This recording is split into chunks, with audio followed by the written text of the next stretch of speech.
Do you consider yourself a big risk taker? In business, you either grow or you die.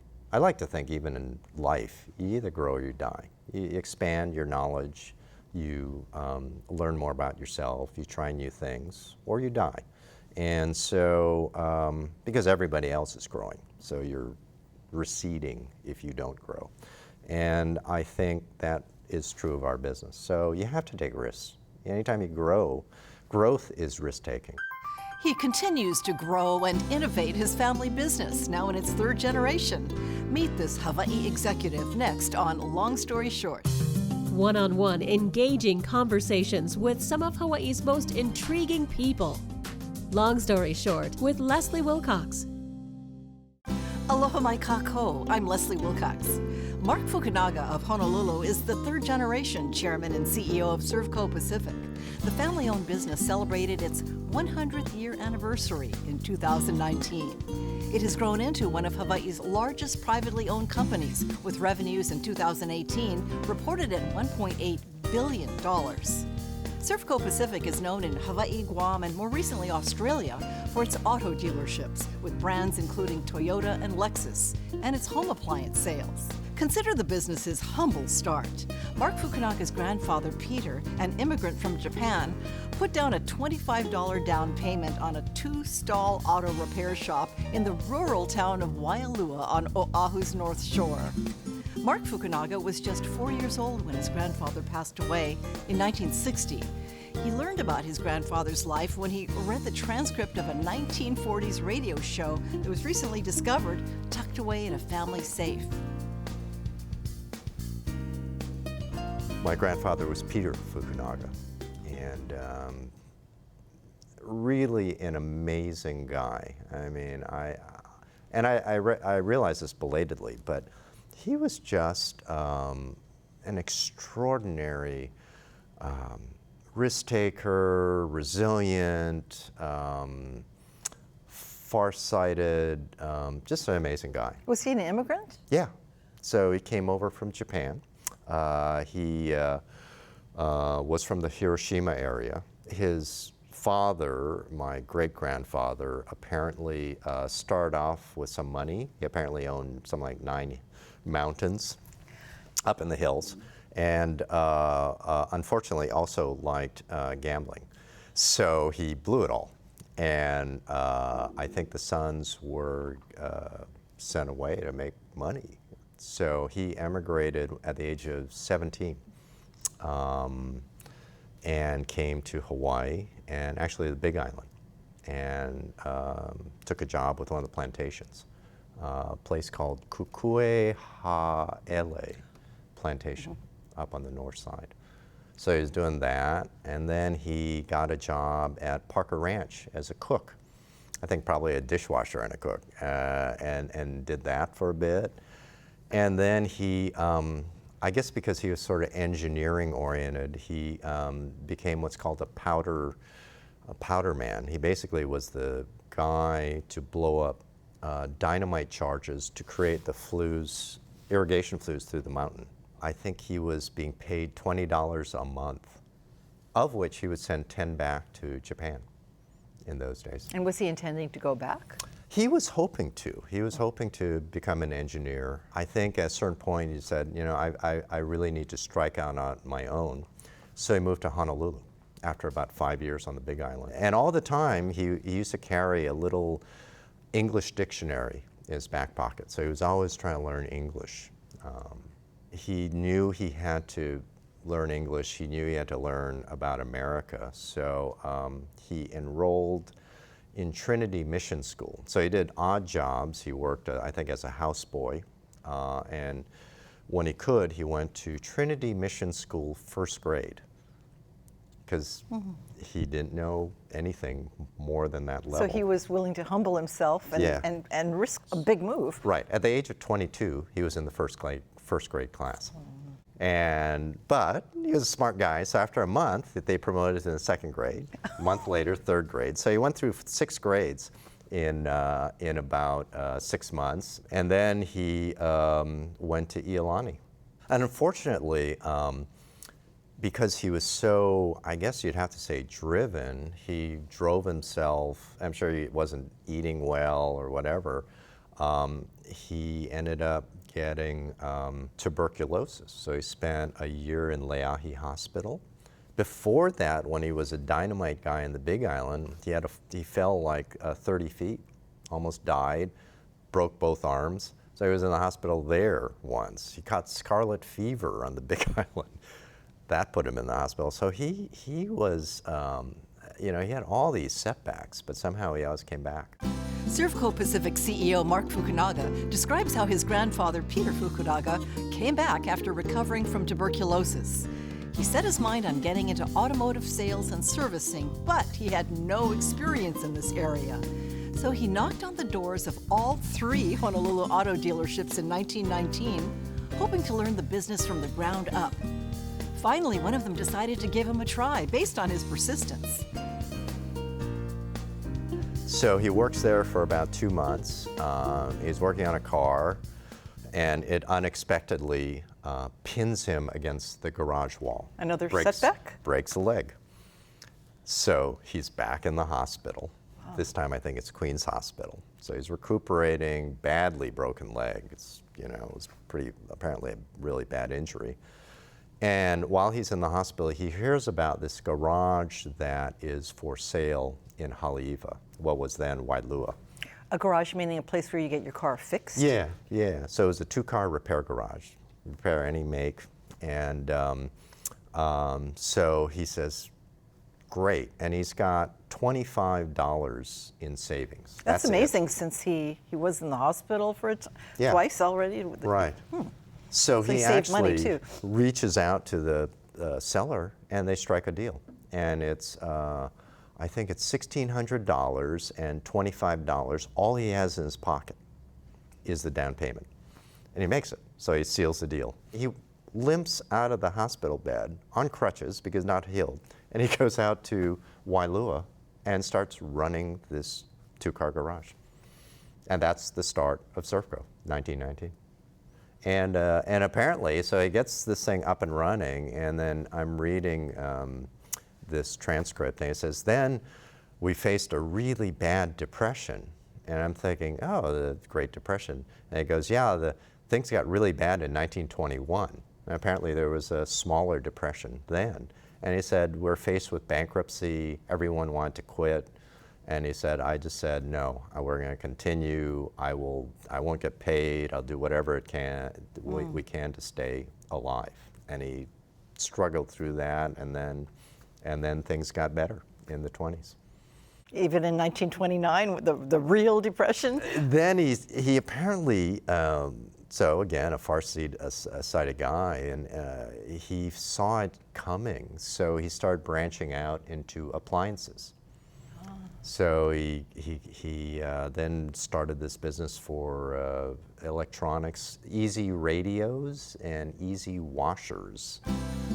Mark Fukunaga's grandfather, Peter, took his 2-stall auto repair shop and diversified the business to include home appliances, musical instruments, financial services, and car dealerships in Wahiawa, Waipahu, and later Mapunapuna and Honolulu. He married a local girl, and as his 3 sons became of age, they joined him in the family business. They were led by his 3 sons, you know, my dad and 2 uncles, George, Ben, and Tom. Eventually, Ben left to do his own thing, and it's George and Tom. And so they were a partnership that lasted really 35 years. No, that's pretty amazing too. Yeah. To have family working together. I mean, that can't be taken for granted. Yeah. It, you know, they like all brothers, you know, they had their ups and downs, but they always found a way to work it out. And they had very different views, you know, on how to run a business, which I think was probably healthy. So they always, I think in some ways, challenged each other. And so they continue to have the Chevrolet dealership, but then my grandfather, really at the tail end of his life, he decided he needed another franchise, a international foreign franchise, and he actually went to try to get Opel out of Europe. And luckily, in retrospect. He got turned down, thank God. So he then said, well, I gotta, maybe I'll go to Japan because I know they're building cars there. So that's when he went to Japan, and there's an expression at Toyota called go to the source, Genshi Genbutsu, which is find out what you need to find out at the source. Don't rely on other people's words. So he went to talk to the Tokyo cab drivers and said, thinking of Nissan or Toyota to approach, which car is better? And the Tokyo cabbie said, no, Toyota has a better clutch. And he knocked on Toyota's door, and they said, yeah, sure, we'll give you the distributorship. So we actually started, we're one of the oldest Toyota distributors in the world. Toyota really grew from about 65, and that's when the company really started to take off. But they had inherited sort of these other businesses, the appliance electronics business. My grandfather had started a finance business, became Servco Financial. A music business, Easy Music. The second generation took all of that, and they kind of went, you know, with this great success with Toyota and Chevrolet, then started really diversifying. So they ended up doing everything. I don't think there's a business we haven't done. We built furniture, Hawaiiana furniture. What's the most arcane business they started or got into? Oh, wow. Cosmetics, door-to-door cosmetics, Pola Cosmetics, like the Avon lady. Growing plants in Waimanalo, Evergreen Nurseries. It's a lot of bookkeeping. Yeah, yeah. And a lot of experimentation. Mark Fukunaga is the only child of George and Alice Fukunaga. His father, George, took over as Servco CEO from Mark's grandfather, Peter Fukunaga, in 1960. Mark says while growing up in Honolulu, he was sure of one thing.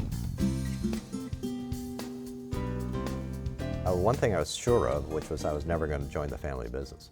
So, you know, I think it's just, you know, stubborn. They did expect you to, right? Oh, yeah, yeah. It wasn't all that explicit, but it was it was heavily implicit that, yeah, you know, et cetera. Everything was presumed that I would do that. And I just kind of said, no, you know, I pretty much did my own thing. So, of course, I majored in philosophy, political philosophy, which is totally inapplicable. And I kind of like school, so I figured, well, what can I do to sort of prolong this? I don't really have to face having to like break with the family and do my own thing. And I said, out of all the things out there, I think being a lawyer would kind of preserve the optionality to do stuff. You know, government, teach, private practice, nonprofit, impact litigation. So, and 3 years of kind of, you know, law school is kind of, it's intellectually interesting, but you can, you know, it's not a bad life. So I did that for 3 years. In Chicago? Yeah.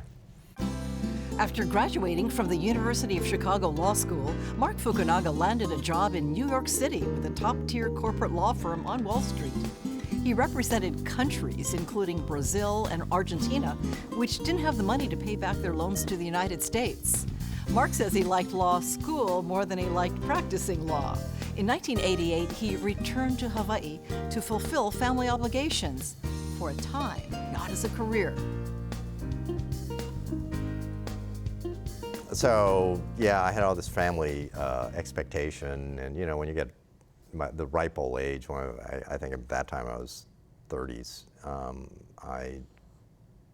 Asian guilt, family obligation. I said, look, told my dad, look, I know you always wanted me to work in the family business. I'll work for 5 years.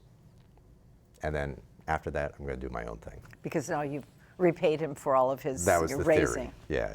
So I came back. Did you see that you would enjoy it, or did you think it would be a total drag obligation?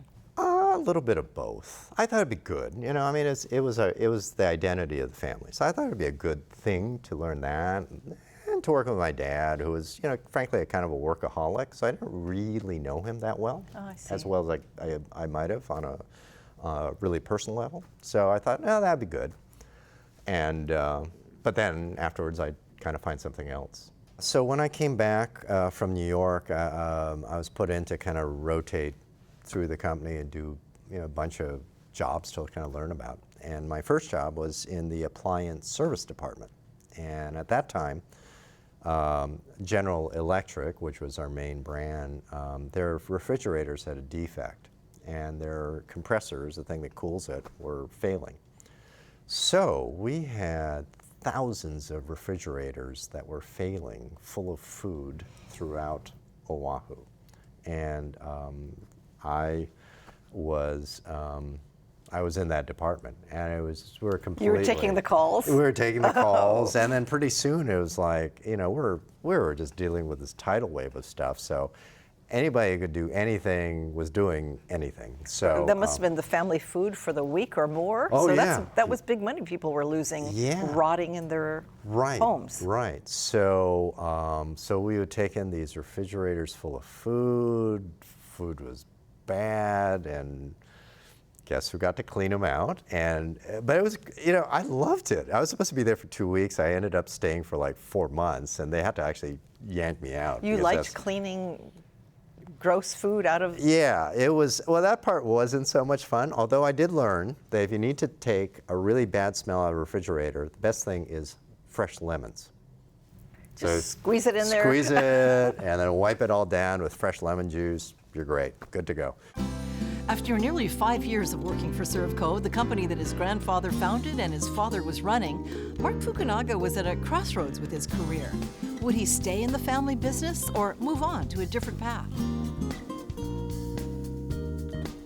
Sad thing is, like on the 5th year, so I was already thinking whether I was going to stay, whether I move on, but we were in Guam, and unfortunately, he had a heart attack and died in front of me. We were there on a trip because we had expanded to Guam as part of those 42 businesses, and unfortunately he died. So, and my uncle, Tom, who was the other brother in the business. Well, there were just two at that point. Two at that point had terminal cancer. So they ended up dying, they're partners for life, and they were partners till to death. I mean, they died within a year of each other. So all of a sudden, you have two people who are totally unqualified. My cousin, Eric, who's Tom's son, and me, being George's son, were like, what are you going to do? You're not going to leave. You're going to stay the course, right? Of course, yeah. So we took over. What changes were made by you and Eric? Well, when we came in, we just, we sort of saw what was there. It was like, as I said, some 40-odd businesses.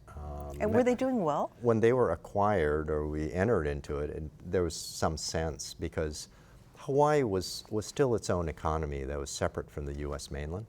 And I think, we all saw it in the late 80s when Costco came, Kmart came, and then the wave of national retailers, national banks, B of A was here, everything, in all kinds of parts of the economy had all of a sudden national and global competitors. And it was no longer local to local where you could match up. It was not a time to be selling cosmetics door to door. Exactly, yeah. So it just kind of hit in a wave in that right around 1990. And so when Eric and I took over in 94, it was like, geez, this isn't going to work. And so we had to do some really tough things. We let people go? We let some people go. We shrunk.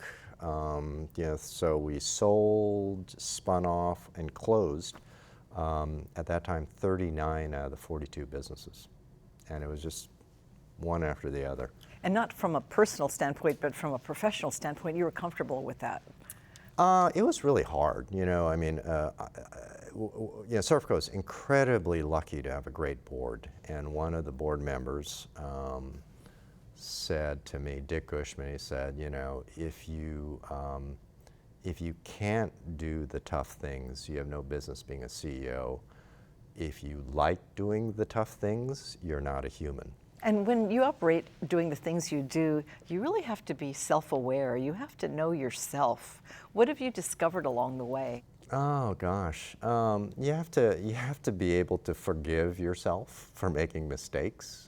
That's probably the first lesson. You're going to make a ton of mistakes.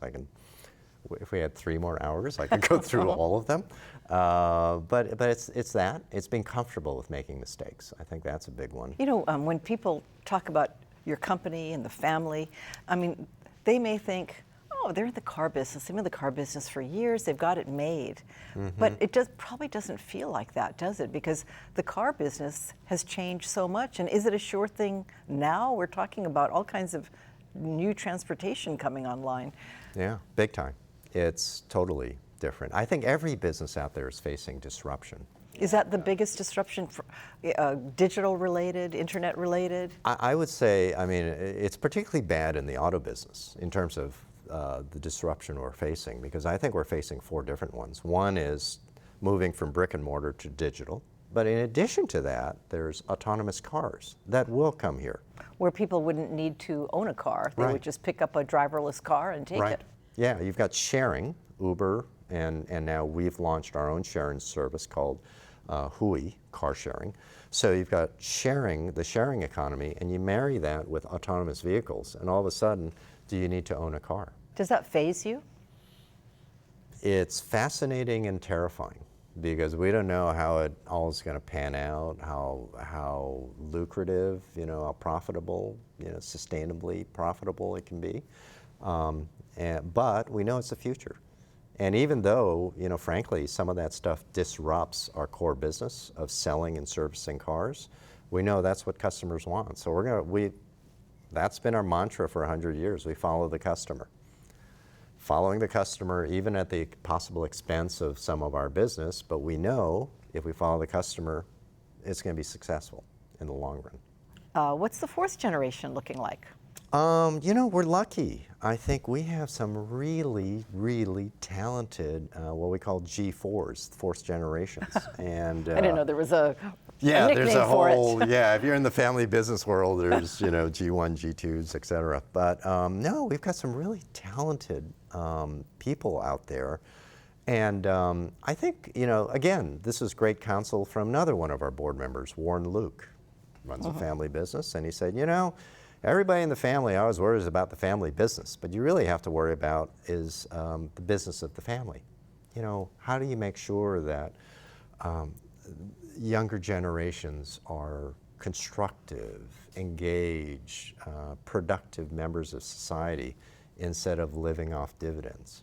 You mentioned your daughter might be interested in going to the business? Yeah, I mean, I'm slightly biased here. I think she's the best thing in the world. And you have one daughter. You're I have one. an only child, just only like child yourself? and an only child, which could be horrible. But she's actually a well-adjusted, giving, thoughtful, unspoiled person. So And she's a millennial. She's a millennial.